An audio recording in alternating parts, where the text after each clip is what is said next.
Morning সবাইকে। আশা করছি তোমরা সবাই খুব ভালো আছো, আমিও খুব ভালো আছি। আমার আরও একটা ব্লগে তোমাদের সবাইকে স্বাগত।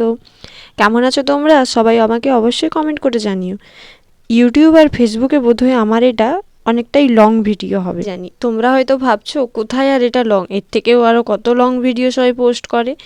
সত্যি কথা বলতে আমার কাছে তো এটাই অনেক বড়, কারণ এই 4 মিনিটের ভিডিওতে আমি কি বলবো আমি নিজেও জানি না।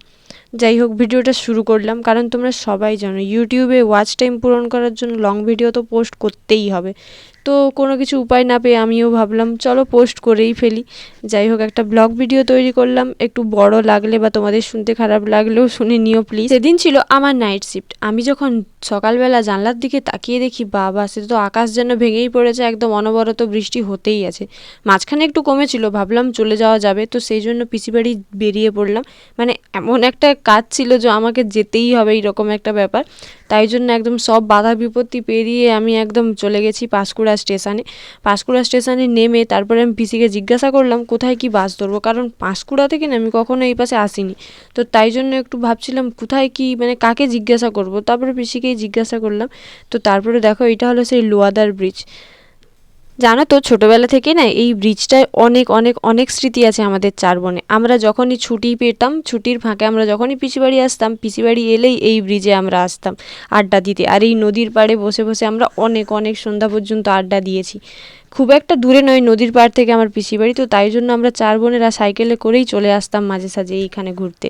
সত্যি বলতে অসাধারণ একটা জায়গা। তো তারপরে দেখো, সাইকেল নিয়ে আমি এখন যাচ্ছি পিসি বাড়ি, আর রাস্তাটা দেখো বাড়ি, মানে এত পরিমাণে গাড্ডা ছিল ওইখানে, আমি বুঝতে পারছিলাম না আমি কি করবো, আর ভিজেও গেছিলাম।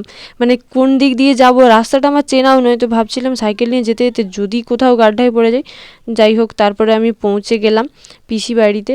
তো পিসি বাড়ি এসে আমি তোমাদের ফার্স্ট দেখাই আমার পিসি বাড়ির নিচের রুমটা। মানে এটা না অন্য রকম ছিল। তো এই ডিজাইনটা করেছে দাদা, এগুলো দাদার নিজের হাতের কাজ। তো যাই হোক, দাদা এটা করেছে, আমার তো দেখে খুব খুব ভালো লাগছিল। অনেক কাজই এখনও বাকি আছে। আর এসেই দেখো আমি ড্রেস চেঞ্জ করে বোনের একটা ড্রেস পরে আমি এখন ঢং করতে লেগে গেছি। মানে এইরকম একটা আয়না পেলে আমার তো ঢং স্টার্ট হয়ে যায়। তোমরাও কি এইরকম কেউ আছো নাকি? অবশ্যই আমাকে কমেন্ট করে জানিও। পিসি বাড়ি আসা থেকে দেখো আমার পিসি আমাকে বলছে তুই অনেক কালো হয়ে গেছিস, অনেক রোগা হয়ে গেছিস। এই নিয়ে না আমি সত্যি বলছি অনেক টেনশন। তারপরে দেখো আমার পিসি আমার জন্য খাবার বেড়ে দিয়েছে। মানে কালো হয়ে গেছি, রোগা হয়ে গেছি বলে আমার পিসি আমার জন্য এত কিছু করবে আমি সত্যিই ভাবিনি। যেন আইবুড়ো ভাত পুরো দিয়ে দিল। আমার তো মানে সেই গিয়ে এত কিছু খেতে। তারপরে যাই হোক, এই দেখো এখন বৃষ্টি বৃষ্টি তখনও কমেনি, মানে প্রচুর পড়ছে। তারপরে ঘুমটুম সেরে, খাওয়া দাওয়ার পরে ঘুম সেরে আমি এখন উঠে পড়েছি, ফ্রেশ হয়ে নিয়েছি, কারণ আমার আবার আছে নাইট, তো তাই জন্য চলে যেতে হবে আমাকে। দেখো আমি এখন রেডি হয়ে গেছি। জানো তো, বৃষ্টিতে মানে এতটা ভিজে ভিজে এসেছি তো এতটা ক্লান্ত লাগছিল আমার, মানে ভালো লাগছিল না ঘুম থেকে উঠে আসতে। তবুও কি আর, যেতে তো হবেই, ডিউটি সবার ফার্স্ট। তো তারপর দেখো আবার সাইকেল নিয়ে বেরিয়ে পড়েছিল। তখন অবশ্য বৃষ্টিটা থেমে গিয়েছিল। আর এইখানটা দেখো ফাঁকা একটা জায়গা, খুব সুন্দর। আমার তো ভালো লাগে এইরকম একটু জায়গায়, মানে যদি ভিডিও বানাতে পারতাম তাহলে তো আরোই ভালো লাগতো। কিন্তু যাই হোক, সাইকেল চালিয়ে দেখো এখন স্টেশনে এসে ট্রেনে উঠে গেছি। টাটা তোমাদের সবাইকে। সবাই ভালো লাগলে অবশ্যই like, share, comment and subscribe করে দিও আমার চ্যানেলটা।